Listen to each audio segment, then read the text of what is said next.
नमस्ते। आज के इस एक्सप्लेनर में आपका स्वागत है। आज का हमारा विषय एकदम समय की मांग है।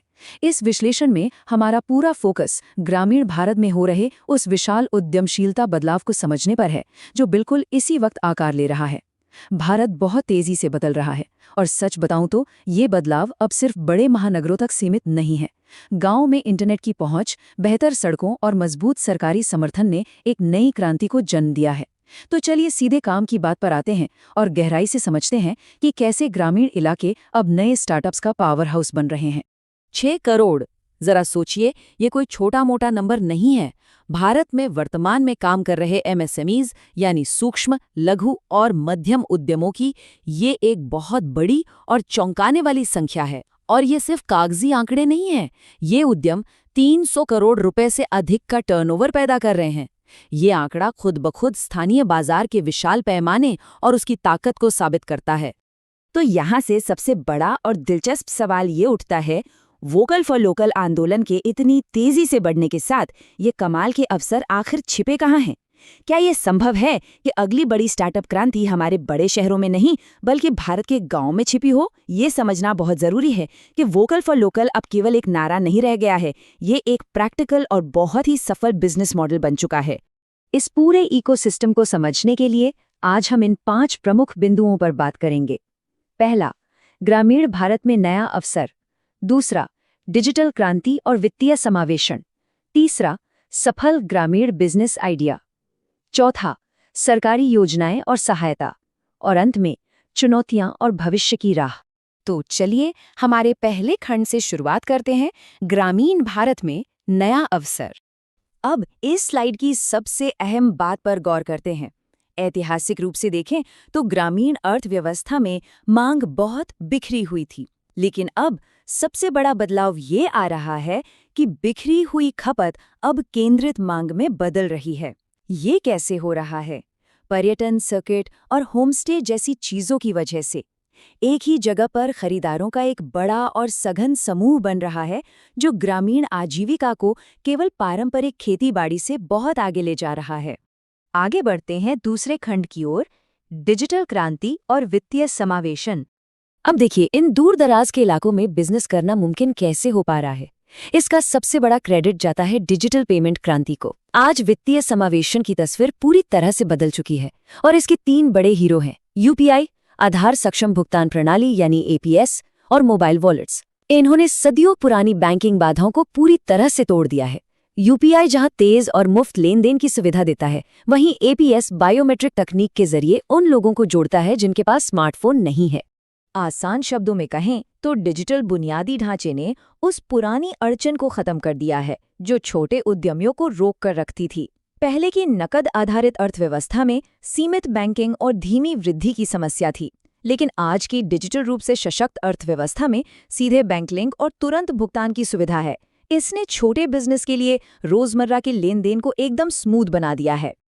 अब आते हैं हमारे तीसरे और सबसे प्रैक्टिकल खंड पर, सफल ग्रामीण बिजनेस आइडिया। जब बात कम निवेश और जल्दी रिटर्न की आती है तो कृषि नवाचार सबसे ऊपर आते हैं। उदाहरण के लिए मशरूम की खेती, डेयरी या एग्रो प्रोसेसिंग जैसे उद्यम बहुत ही लाभदायक अवसर देते हैं।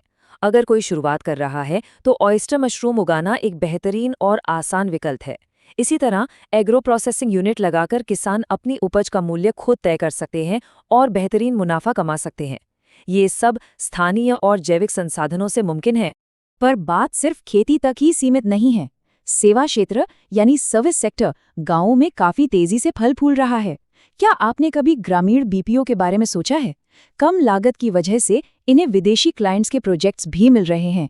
इसके अलावा पुराने उपकरणों की मरम्मत करने वाले स्टोर, सौर ऊर्जा समाधान और मिनी ट्रांसपोर्ट सर्विस, ये सभी आज के समय की स्थानीय पारिस्थितिकी और तकनीकी जरूरतों को शानदार तरीके से पूरा कर रहे हैं। और हाँ, ग्रामीण पर्यटन की इस लहर का फायदा उठाने का एक और शानदार तरीका है वोकल फॉर लोकल उत्पाद। क्षेत्रीय मसालों के ब्लेंड, इको फ्रेंडली पैकेजिंग, हस्तशिल्प या फिर होमस्टे के लिए हॉस्पिटैलिटी किट तैयार करना। इन उत्पादों में बार बार मांग उत्पन्न करने की क्षमता होती है और ये एक ऐसा बिजनेस मॉडल है जिसे बड़ी आसानी से स्केल किया जा सकता है।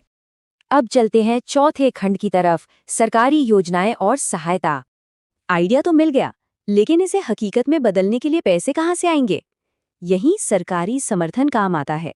इस टेबल को देखिए, ये वो टूल हैं जो आज उपलब्ध हैं। मुद्रा लोन के तहत स्टार्टअप्स और एमएसएमईज के लिए 10 लाख रुपए तक की सुविधा है। बड़े विजन वाले व्यवसायों के लिए CGTM ऐसी है, जहां सिडबी के माध्यम से 1 करोड़ तक का बिना किसी गारंटी का लोन मिल सकता है। और समृद्ध जैसी योजनाएं तो स्टार्टअप्स को 40 लाख रुपए तक की ग्रांट भी देती हैं। इन सबका फायदा उठाने के लिए एक बहुत ही सरल जीवन चक्र यानी लाइफ साइकिल है। चरण 1, उद्यम पोर्टल पर मुफ्त में अपना ऑनलाइन MSME सर्टिफिकेट बनवाना। चरण 2, सही सरकारी योजनाओं का इस्तेमाल करके फंडिंग प्राप्त करना।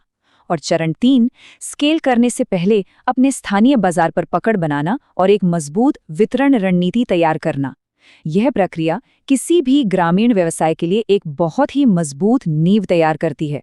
और अब हमारा आखिरी 5वां खंड, चुनौतियां और भविष्य की राह।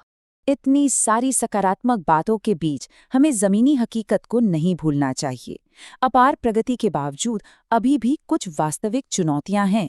उद्यमियों को डिजिटल साक्षरता की कमी, खराब परिवहन व्यवस्था, तकनीक को धीरे अपनाने और अनियमित बिजली आपूर्ति जैसी समस्याओं के लिए पहले से ही अपनी योजना बनानी होगी। एक सफल बिजनेस वही है जो इन रुकावटों को ध्यान में रखकर आगे बढ़े। ये कोड वास्तव में आज की पूरी चर्चा का सार है। आत्मनिर्भर भारत की भावना सक्रिय रूप से हमारे स्थानीय प्रयासों को राष्ट्रीय सफलता में बदल रही है। ग्रामीण भारत अब कोई अनछुआ या पिछड़ा बाजार नहीं रहा।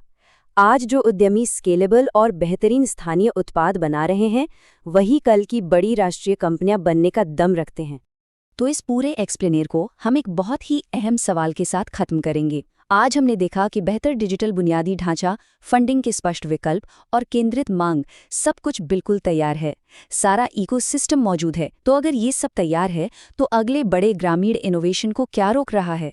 ये सवाल हमें सोचने पर मजबूर करता है कि अवसर अब सच में बस एक कदम दूर हैं। इंतजार है तो बस सही विजन और एक्शन का। आज के इस विश्लेषण में हमारे साथ जुड़ने के लिए बहुत बहुत धन्यवाद।